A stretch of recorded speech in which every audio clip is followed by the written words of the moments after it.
Hello everyone, and today we're doing an unboxing video. So I just went and picked up this package right here.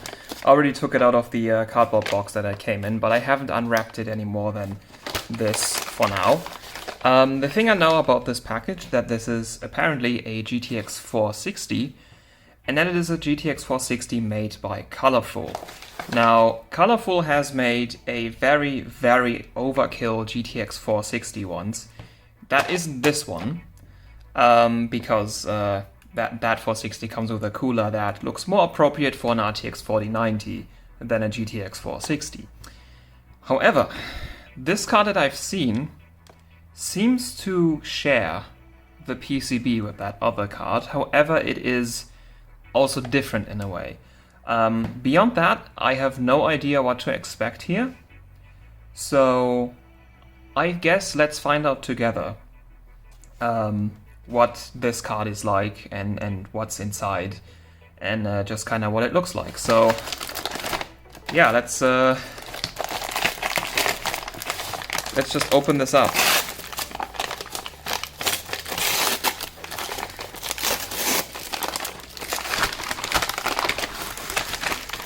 Interesting packaging of that old shopping bag. Here's the card. So it is definitely a colorful one. It has a lot of dust in it. That shroud, is that metal?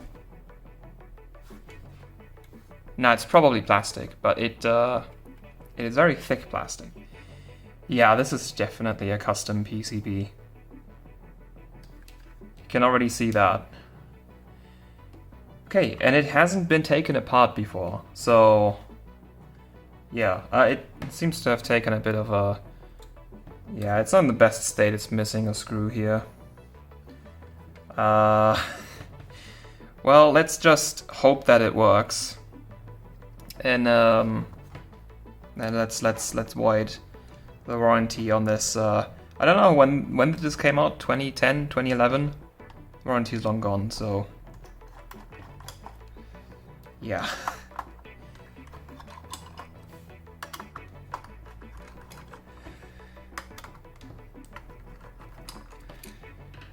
Okay, that should be it. Oh, damn.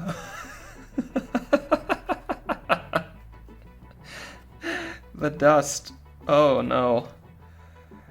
It didn't even like stick to the heatsink at all. The thermal paste is just gone. It's just rocks. Yeah, so the heatsink looks like 460. Like this is not the super overkill heatsink, but like this seems decent. It's got two decently thick heat pipes. It's got like good fin stacks. Like usually on a 460 you just get this middle part. So yeah, it seems alright. Probably fine. And then the PCB. It does indeed look like the Super Overkill card that I forgot the name of, and it is in... Wow, that is a state. This thing has... Well, it's never been taken apart, so... never been cleaned. So yeah.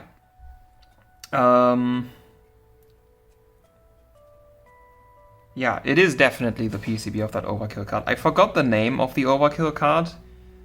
I think iGame. I think that's their brand. So if the name is wrong, I'm sorry. I'm gonna keep saying it. But there is an iGame GTX 460, and it uses this same PCB. It has a much stronger heatsink on it, but it uses this same base PCB, and the I/O shield is really loose on this one.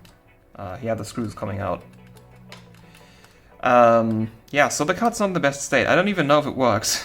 I don't think the listing said if it does. I just kind of hope it does. And yeah, so this PCB is down costed. So on the actual iGame card, you get your full VRM. So on this card we have 1-phase memory and then 4-phase core. The Overkill card, the iGame, as you can probably guess, has a 6-phase V-core. 2 of the phases have been cut here. And one thing that I can confirm now is that this PCB supports 2 different PWM controllers, because this right here is our vCore PWM controller, and that is probably, well, it's an NCP 5 something, so it's one of the bad controllers that can't really be volt modded, which kind of sucks. Yeah, is it a 5298 or something? I can't exactly tell. There's like something on it, but it's an NCP 5000 series controller. Those pretty much all have over voltage protection issues. And that just seems to be a single phase controller for all memory. And yeah, so on this cheaper card, you get that NCP controller, which pretty much, as far as I know, all of these are only 4-phase controllers. So how do you get your 6-phase version of this PCB? Well, there is a different controller that can go here, and I assume that would be in CHL8266, because that's a 6-phase controller and it's already used on the 480 reference PCB. So I suppose a CHL8266 would go here. And that's just kind of interesting. Like, there are PCBs that support different controllers, like a lot of 3080 and 3090 PCBs support the UP9511, the UP9512, and then also that MPS controller, all on the same footprint, because they are like standardized to the same footprint, and then you would just populate the area around it differently. But this PCB does something that I haven't seen before. It just has 2 different mounting points for 2 different controllers. And this is different from the 480 and 580 reference PCB. Those also have 2 solder footprints for controllers, but both of those are, as far as I know, designed to take a CHL8266. Why the second one exists, I don't really know. Maybe at some point it was meant that one of them controls memory or something, or maybe it's just for debugging. But this should be a different footprint for both of the controllers, because one's a 6-phase, the other one's a 4-phase. So these are probably nothing alike, and this is like the first time that yeah, I see a PCB like this that has just one controller footprint on the one side and then a completely different controller footprint on the other side. It's just kind of cool. Like, totally, you can build a PCB like this. I've just never seen it, and yeah, like. So technically this is an iGame PCB, but on the other hand, it basically is a reference GTX 460. Now the actual reference 460 is a 3-phase, I think. They put it up to 4 phases for the 560, but I think the 460 reference is always a 3-phase, like that SE I had. So this is technically better than a reference, but it is kinda unremarkable, to be honest. The NCP controller right here does not support I2C as far as I know. If it is a CHL8266 that goes here, that supports I2C. So that would be cool. One thing that I know is I've seen PCB pictures of the iGame, and this one uses much, much worse input filtering capacitors. Like, these are some super cheap things. The iGame uses better capacitors than these. And there might also be a difference in the MOSFETs. Now, these seem to be using just the standard NVIDIA Fermi 400 series MOSFETs. It's like some on-semiconductor ones. 4936 N low side, 4921 N high side. That sounds like the same ones that they always have. So, yeah, standard VRM. Like, the special part about this really is the PCB and its capability to just, like, have essentially 2 entirely different VRMs on it, sharing the same area. Beyond that, we do get an output filter that looks kind of good. Like, it's 820 microfarad, 2.5 volt caps. Those are, you know, and it's an okay number of them. There's not really anything else, though. There would be this on the iGame. You get these populated on the iGame, and these are solder spots for prod lasers. And those are really good when they're populated. Like, we've seen these before. There's a lot of Fermi era cards that have these, like the 580 SoC from Gigabyte, the 580 DirectCU2 from Asus, and the 580 Lightning from MSI, for example, have them. And yeah, so you don't get these on the cheat card, but on the iGame you get these populated, and these should help a lot, because prod laser capacitors have one problem, which is that they die easily and they're like really big and bulky, but they are really good at filtering. Sadly, we don't get them on this card. But you know, it can technically support them, and you do get them on the iGame. So yeah. Oh, I just noticed. Wait. This is on Hynix chips. Oh. This is using Hynix 1 gigabit AFR. Or is that 2 gigabit? Is this maybe like a 2 gigabyte card? No. Is it? It says 1024. 1024M. No, it's a 1 gigabyte. So these are 1 gigabit chips. I have not seen a 400 series card using Hynix chips before. They've all been Samsung eDie exclusively. So apparently you can get Hynix on 400 series. I thought they only... Ooh. My neighbor's flat, something just fell over. I don't know if you can hear that. But yeah, I thought that at least in my region, all the 400 series cards are using Samsung 1 gigabit eDie, but this one's on AFR from Hynix, which 1 gigabit AFR is pretty much the worst chip that I know of, because it clocks low and doesn't scale with voltage. So yeah, I've had one card where the AFR actually scaled with voltage, but 2 cards where it didn't, so it is kind of inconsistent. So I don't have best hopes for this, because Samsung 1 gigabit eDie is kind of good, and this, as far as I know, isn't.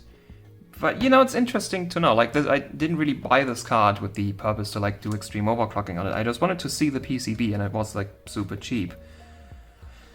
But yeah, you can get Hynix on 400 series apparently. And yeah, one more thing that I noticed is up in the corner right here we have voltage read points. It even says voltage right there. That's cool.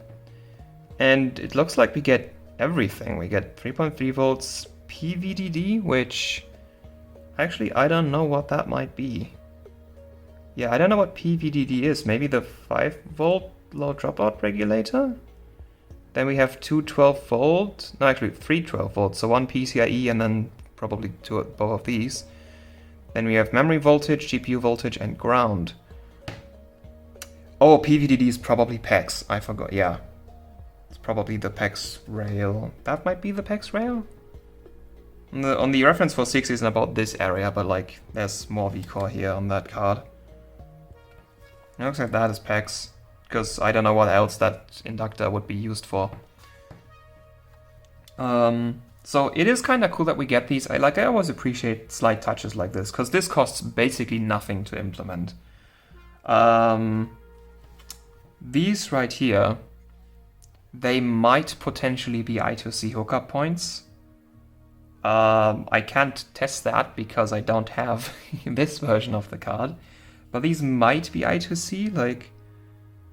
Yeah, these are... Yeah, I think these are I2C, because you can kind of see how one of them is ground. The one on the right is ground, because it's just part of that big power plant. And then 2 of them have like data lines going off of them to these 2 resistors. And now these 2 resistors don't seem populated. I think you need to bridge that to actually get connection. But if I have a reference 480 right here, and the reference GTX 480, which has a CJ8266 on it, has this, the J501, and that I know is I2C, and you can see it has a very similar idea. It has one ground, the one on the right, which you can see is connected to like the power plant here, and then you have these 2 that have data. Oh, actually, it seems like they don't have to be connected, because these are also not bridged. But I know for a fact that you can just connect I2C to these and it works. So this looks like I2C. Maybe that one... Is that even also labeled J501? It's not. J8. Oh. But this does look like I2C. So if anybody has a 460 iGame and wants to test that, that looks like I2C. Which is cool.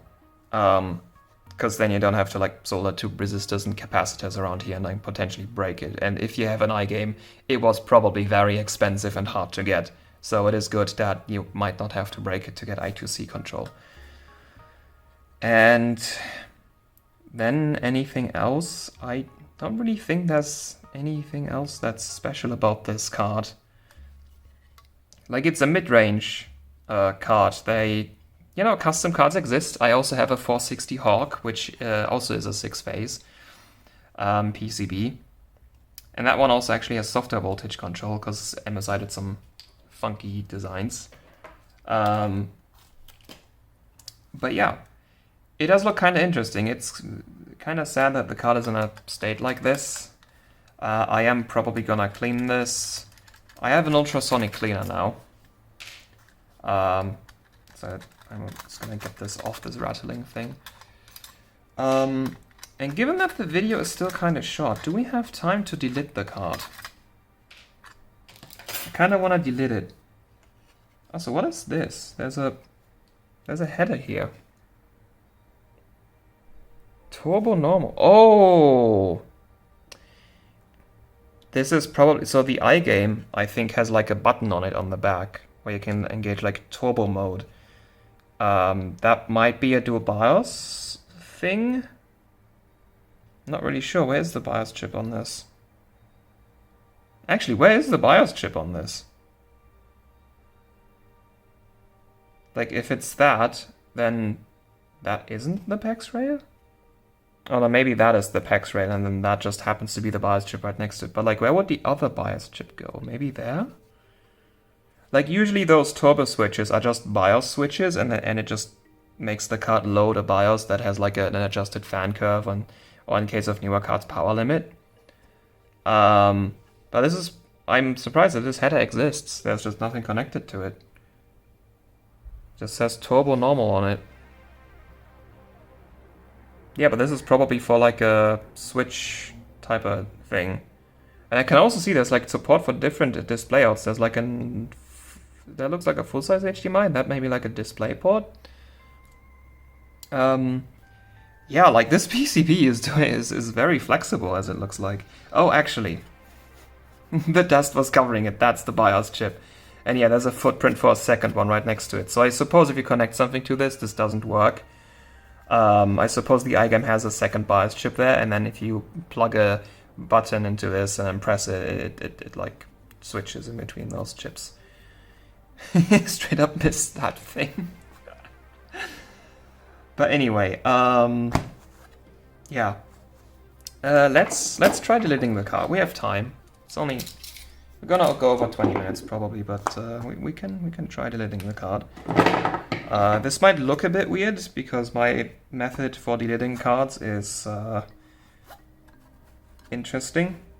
So I'm gonna take this box cutter knife blade and like sort of press it into one so that it just kind of hangs on. And then I usually take this here, put it onto... Yeah, it is very fiddly. Gonna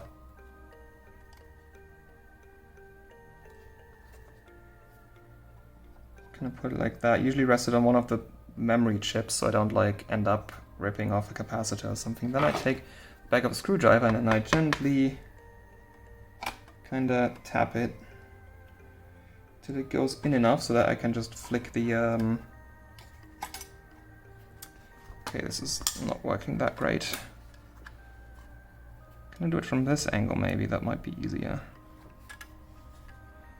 The dust is not really helping. I can't really see where I'm sticking it into.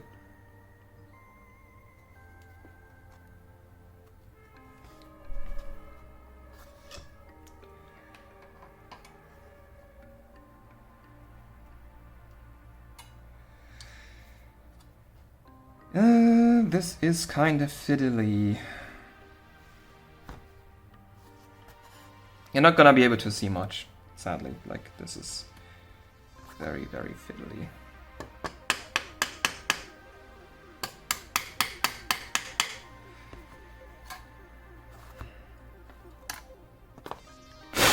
I can't get in from there.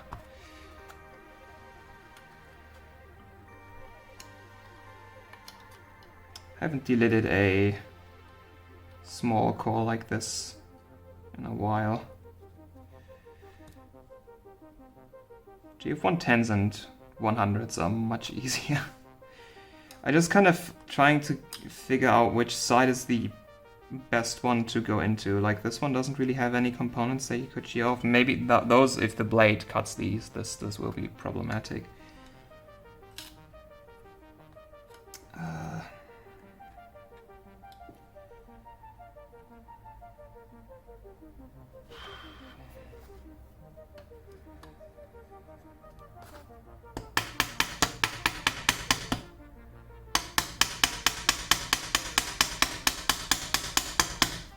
Yeah, it's going in. You see how it's like deeper into it now. A bit more, and it sometimes it falls off by itself. Sometimes you have to bend it a bit.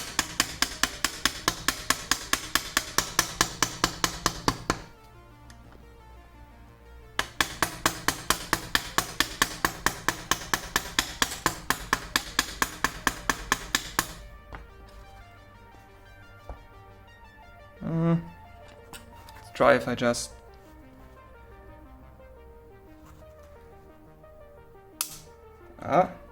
Crack. That might be the glue letting go. Oh, there we have it. Delete it.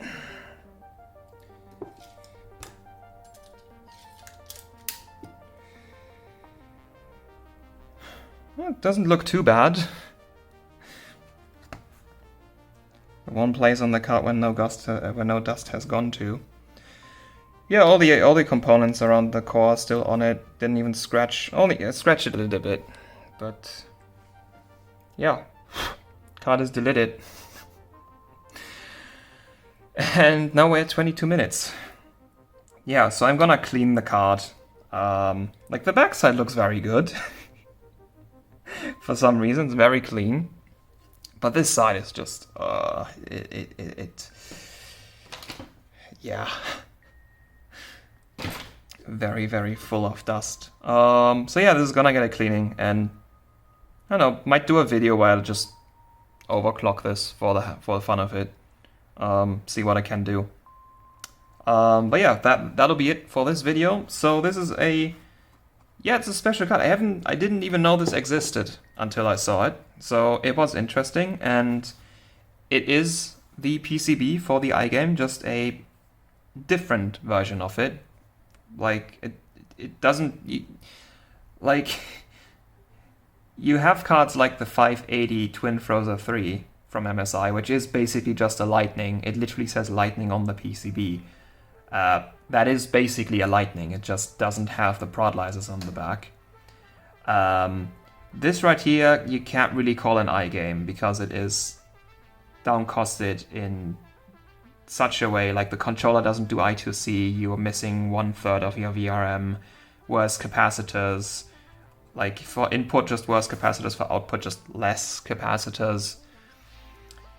It is the bare circuit board is technically the same as an iGame, but like the way how this is implemented, it is kind of special, you know. It could theoretically be an iGame. If you get all the components and like good enough equipment, you could potentially turn this into an iGame, but I don't know how to do that. I don't have that equipment, but you know, it's an interesting card. So yeah, I hope you enjoyed taking a detailed look at this card. Well, not really that detailed, but you know, taking a look at the card, unboxing it, taking the first look, finding out what's inside of me, of it alongside me. Damn it, I need to stop talking. Yeah, and I should. So thank you for watching. Hope you enjoyed, and until next time, goodbye.